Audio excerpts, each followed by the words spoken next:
First at 6, cities and counties are working to prevent gridlock out on the roads. That's before 500,000 people or more make the move to Central Texas. That means more highways with more lanes. The challenge, though, selling it to the people who live there now. Results from several public input meetings last year show many people in southeast Williamson County don't want a new highway in their backyard. KXAN's Lauren Kravitz shows us why.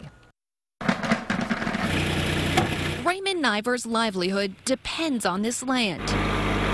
He raises cattle and grows crops on 58 acres just outside of Hutto. There you go, girl. And after 37 years on this farm, Niver isn't sure what the next few will look like. Road will probably come right out here across our land and split us in two. As part of its long-range transportation plan, Williamson County wants to add a 10-lane highway that would include 4 main lanes of travel and 6 lanes for frontage roads. The county is looking at an east-west connector from SH 130 to FM 3349 and a north-south connector from FM 1660 to Chandler Road. The highway could run through Niver's farm. In the case of cattle, they split a farm. You have all your working pens and everything here, and part of your pasture on the other side of the road, then you have nothing back there for the cattle, no shelter.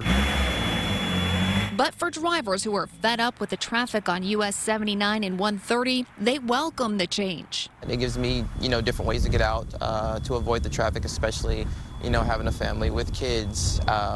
If I need to get somewhere faster and avoid the traffic, that'll help out tons. The county is considering all feedback to figure out how to prepare for what seems like never-ending growth. Lauren Kravitz, KXAN News. And here's a look at the growth Williamson County is expecting.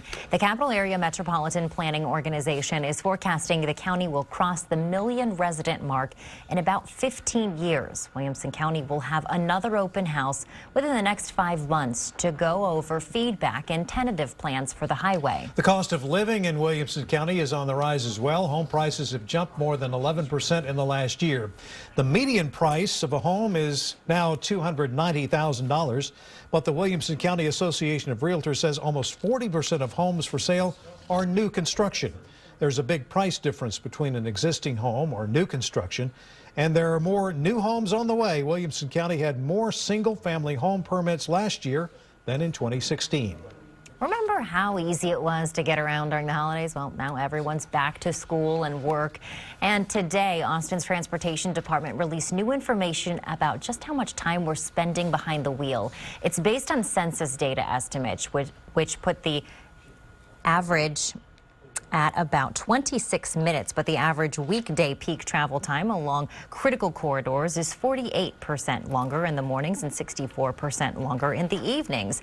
And most drivers, about 77%, are driving alone. That's why the city's asking drivers to try something different, at least one day a week, like carpooling, adjusting your schedule an hour earlier to avoid peak drive times, or looking at taking alternative routes to relieve congestion.